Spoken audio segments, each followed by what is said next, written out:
Travel, Eat, and Learn. I'm Susan Sam Shockley. And I'm Patrick Barney. And our title says it all. Travel. Because we believe the world is a book, and those who do not travel only read one page.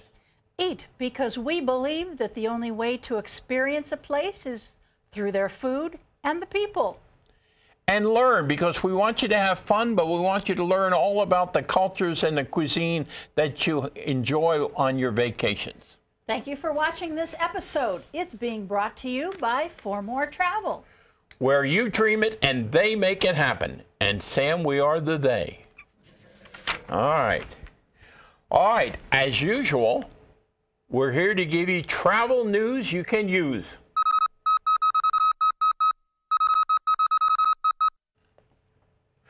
Well, I tell you, we are into spring here, and I'm a little slow, you know, the pollen, stuff like that, you know. Most people blow their nose. I kind of clean my ears every day. It's just a thing about me. Okay. Anyway, let's talk about some of the fun things that people are looking forward to do this summer. And this is the time to plan and book.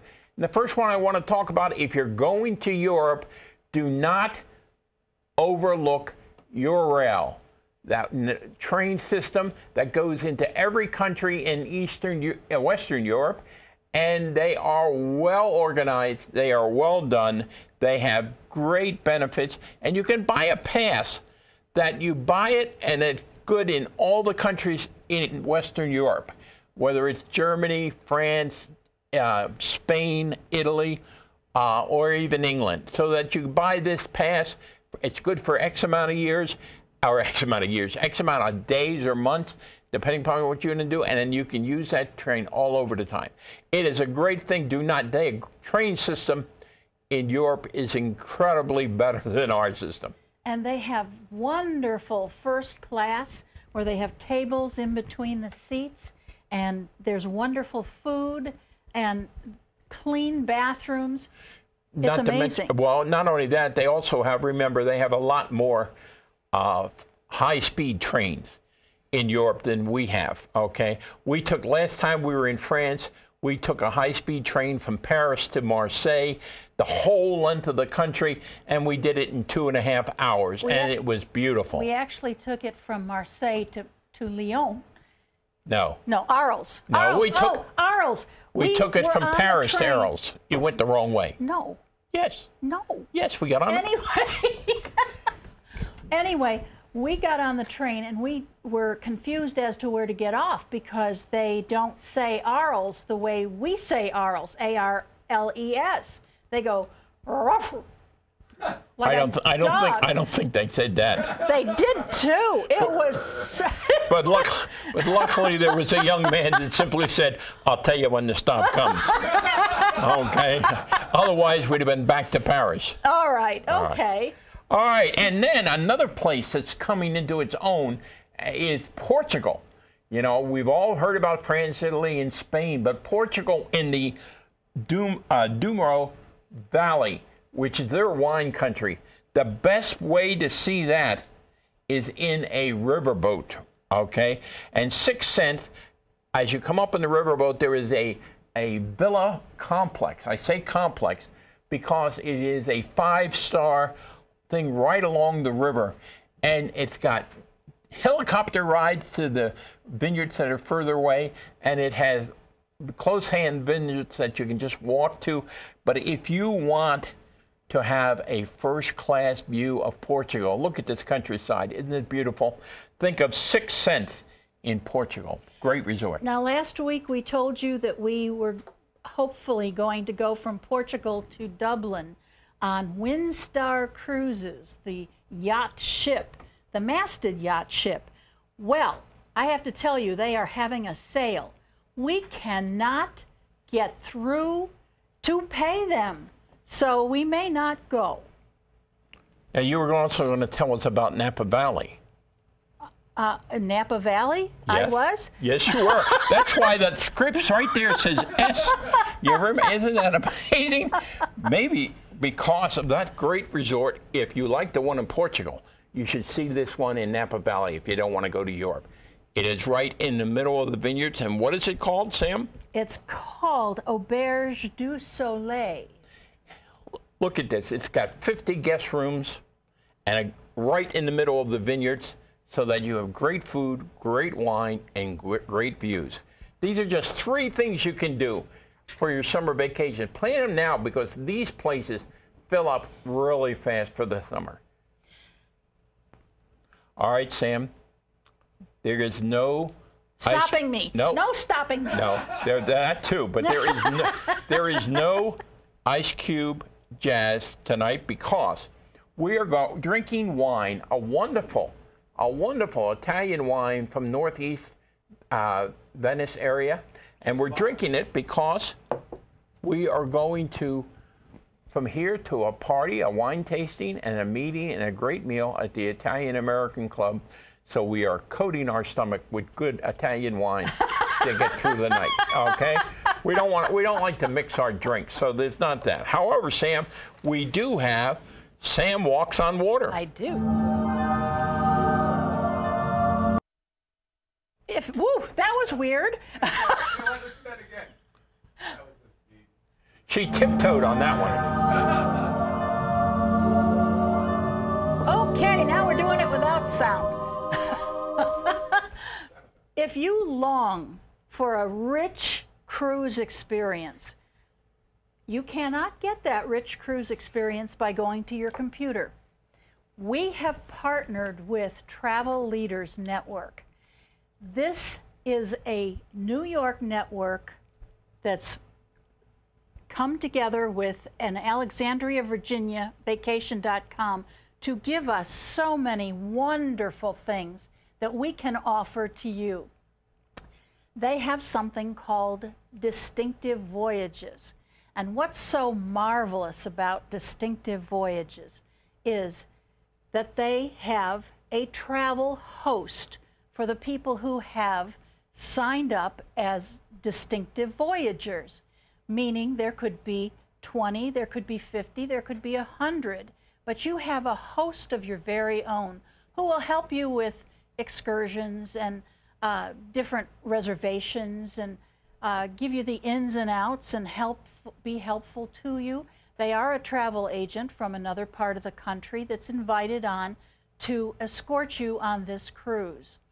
Then they have a private cocktail party so that you get to know all of the lovely people who've signed up for this wonderful distinctive voyage.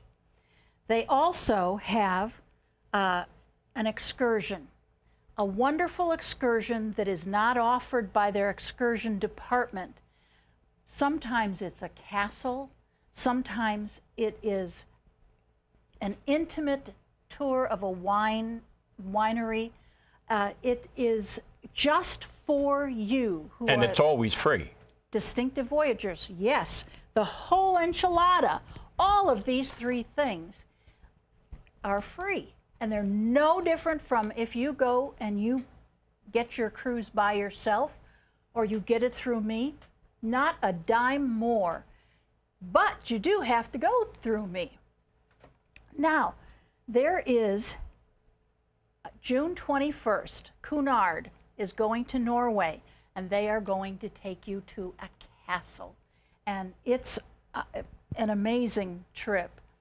Now, well, Queen Elizabeth on Cunard is an amazing trip itself. Yes, it is. The cruise ship itself. Yes.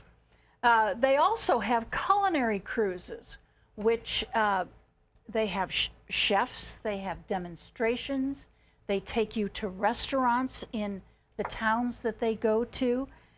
They have shore excursions that have wonderful wine tastings, and sometimes they can offer a onboard credit, or either one of these things can offer an onboard credit or something else special. So now you're in my wheelhouse. My wheelhouse when it comes to culinary cruises. First of all, almost all the cruise ships today have some kind of a chef table thing. Now, if you're doing one of our special programs, sometimes that's included in it. Sometimes it's a little extra, but it's usually something like between a $7 or 12-course meal with a different wine at each course, explained by the chef on the ship. With less than 20 people, Yeah. and it has a line of wine glasses in front of you, and you have Wagyu. Most of the time we've had Wagyu. Okay. That's really going to turn the people on. If you're into Wagyu, go to this. Okay. That's that extra special, extra expensive beef. I don't happen to like it because it's so infused with fat. But if you have 7 courses, you don't need to eat the Wagyu. Okay. Good. I can just see them calling us up now and saying, I want that chef's table, but I don't want that Wagyu. Okay, make sure I don't get any of that crap on my plate. We've done it several times where we've been in the disco and there's 14 people and they can take a picture looking down on all of us. It's really fun. One time we actually ate in the kitchen. Now I'm talking about a kitchen that serves 2,000 people at a time. It is amazing. White tablecloths and people running around and serving you. These distinctive voyages and these culinary voyages both include all of the things that I've mentioned, and they are very special. Give us a call. All right. Let's move on to My Vegas Beyond the Strip.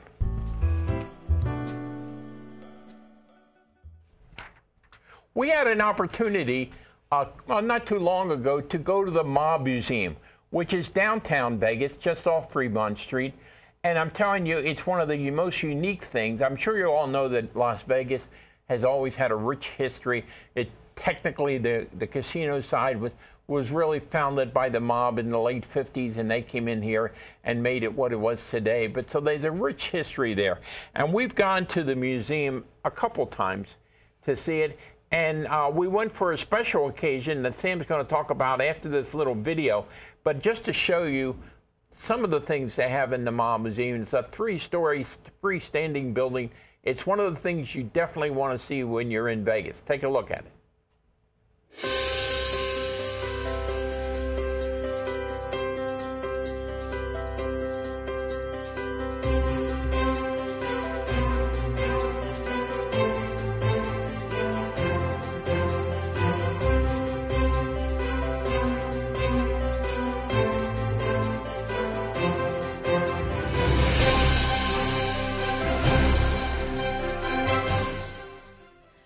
Well, the Mob Museum is in a building that the Kefauver people had their trial in. And who was the lawyer for the mob? Our ex-mayor, or the Las Vegas ex-mayor. We're from Henderson. Anyway, now, we met Chris Lyon. This was the 5th anniversary of the Mob Museum. Chris Lyon wrote this book, and she wrote the book about Fred Burke. Who's Fred Burke? Fred Burke is the man who actually did the Valentine Massacre. How do we know this? Because no one was ever tried or convicted for the Valentine Massacre. Well, let me tell you, I'm from Chicago. We had a home in New Buffalo, Michigan, 60 miles away. Just about 20 miles from there is St. Joseph. St. Joe was a place we used to go to dinner, to dine.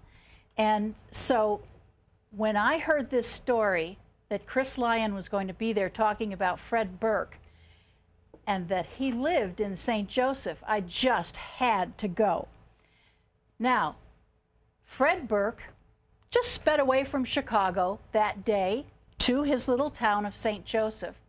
And sometime later, he had a minor traffic infraction and was picked up by the police. Well, when they went to his home, they found the exact bullets that were in the Valentine Massacre.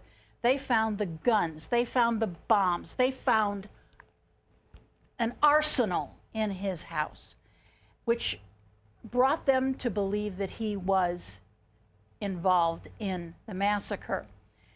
They put him in jail for something else, unrelated, and he spent the rest of his life there.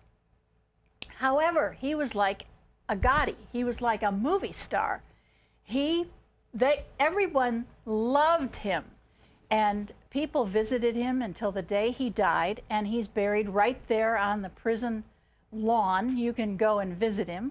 And there's this wonderful book that Chris Lyon wrote about the area, and I just loved it. Now, the first time I went to the Mob Museum, I did not like it.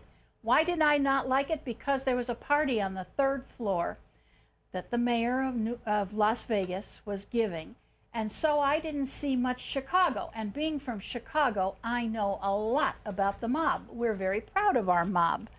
And so we went back and we have seen the 3rd floor. I'm satisfied with the Chicago mob in the Mob Museum.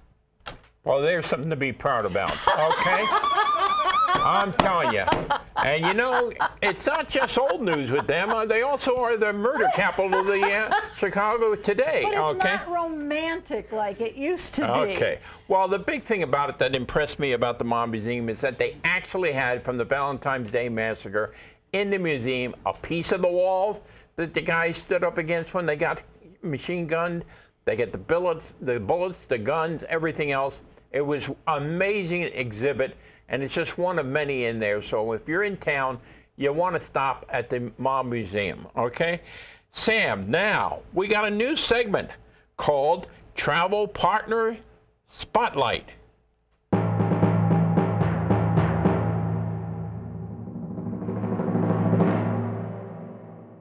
Now, we have been in this business for 20-some years, and we have learned over the years that there are some suppliers and some wholesalers that are very, very good, and some that are okay. And that's what we that's what we look for. We look for someone that does a good job consistently. And what we decided to do on our show was occasionally spotlight one of these partners that we have that can give you a great time and a great value for your money. Now, tonight we picked AMA Waterways, which is, in our opinion, one of the best river cruises in Europe. We've been on an MAA both in Germany and in France. And just take a look at this little commercial on it to show you, you just can't believe how relaxing, how beautiful and enjoyable a good river cruise in Europe is all about. On an AMA Waterways river cruise, it's not just about the destination, it's the journey.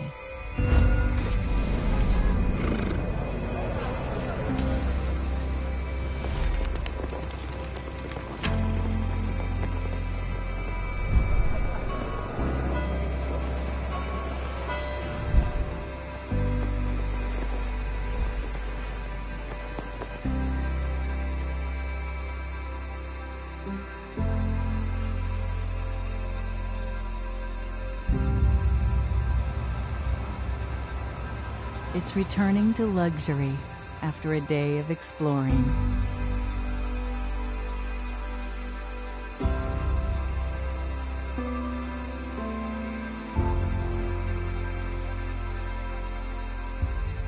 It's indulging and relaxing in a 5-star floating hotel.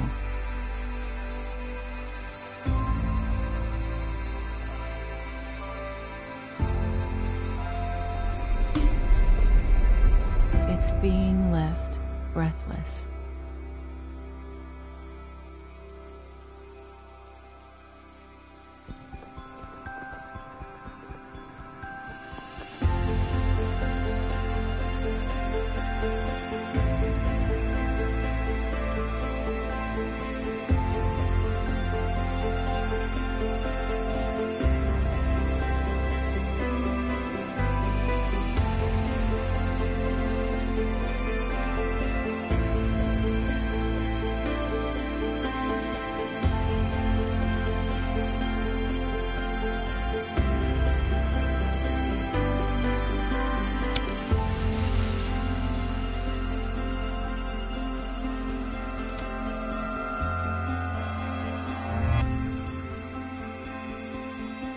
Because it's not just about where you go. It's how you get there that matters. AMA Waterways River Cruises. The beauty of a river cruise is that it has all the amenities of a cruise ship, but you're in the rivers of Europe and you're up close and personal with all these towns and cities that you don't have to drive to. You just relax and there they are. You got shore excursions, you got wine tastings. It's a beautiful one, and AMA we have worked with for years, and it's, I can think, one of the best. Well, there's some that don't include all the excursions. They don't include liquor at 5 o'clock. And this one does. This one is exceptional. It's a step above. And we've been on it twice. The first time we were on it, there was an unfortunate experience where the rivers, all the rivers were too high. And I have to tell you, they kept us busy every single day. And they were just amazing. And 2 executives we met this past week in Los Angeles, they remembered us from the 2013 river cruise. That's amazing within itself. However, they made it quite, they gave us a free cruise for the trouble, and there's no other river cruise line that did offer that. So we were very lucky. We do enjoy AMA Waterways. It's a step up, it's an Italian line, and we love it. All right. Well, what more could you want? Okay? We didn't drown. All right. Now, if you remember on our last show, we started a new thing that said birthday shout-outs. So let's try another one today.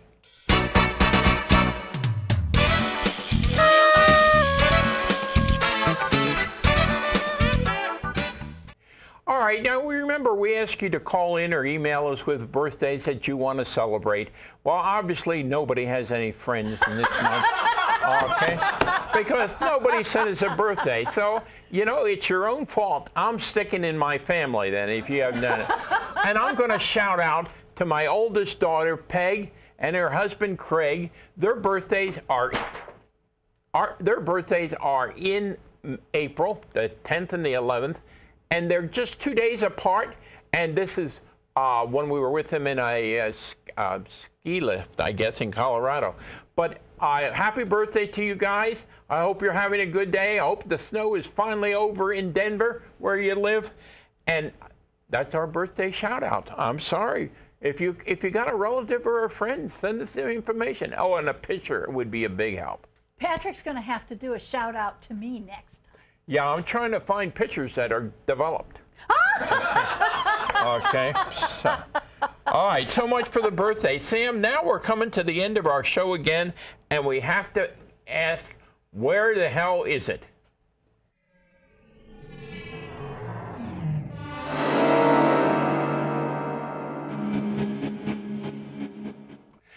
Last show, we had a question that said, I don't understand why the bunnies are connected with eggs, you know, bunnies and eggs. It's chicken and eggs that go together, okay? And I said, but it's a tradition that comes from Europe, and it was brought to the United States by an immigrant group, and that's how it finally got to America, and it's changed like everything in over the years and over the centuries. And I asked you, what country started the Easter Bunny thing, and in what state did they bring it to the United States and kind of set it up as one of their traditions that they brought with us? Yes, but you told them Germany last time. Did I tell them? Yes, you did. Well, it still didn't help because only one person guessed, and he was wrong. The names are withheld to protect the innocent, okay? It was Germany. They, in the 12th century, came up with this bunny thing, and it changed. In fact, there was some debate within Germany in the Middle Ages and this Renaissance time. Is it a chicken or a bunny? Is it a chicken or a bunny? So they had the same problem. But by the time they came to America with this tradition, the bunny was the one who colored and hid the eggs. And so therefore, it was from Germany. And where did they bring this tradition? They brought it to Pennsylvania. They brought it to Pennsylvania, what we would call the Pennsylvania Dutch people. Brought this with you.